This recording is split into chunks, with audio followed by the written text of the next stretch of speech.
What you're looking at is an acrylic cube, a polished acrylic cube that has a thin black line on the front and on the back, and it gives you a way to keep your eye aligned with the slot.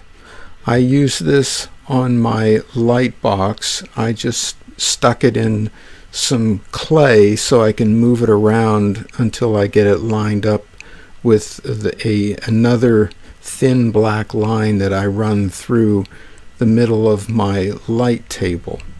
I will center the rivet on this line and then line up that line with the lines in the acrylic cube. It allows me to see whether or not my head is shifting. So if my head starts leaning over to one side, you will see two lines. Same thing happens if I start leaning over to the other side. This, when it's centered, means that my eye is staying in the same place, and that makes it easier to see what you're doing on a consistent basis.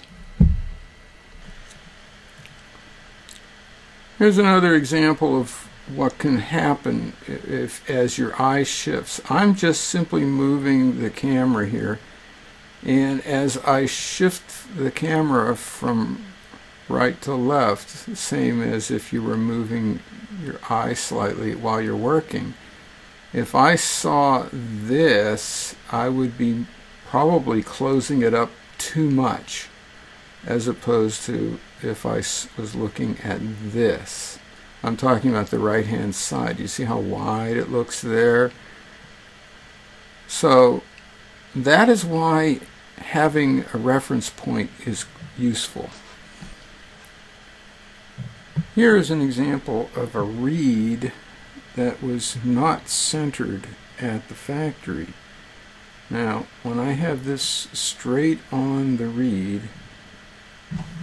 you can see it's closer on the left side than on the right side. So what was happening probably was the person at the factory who put this reed in was leaning over to the right and looked at the bottom of that slot and said, okay, that one's centered. But when you look at it straight on, it's a very different picture.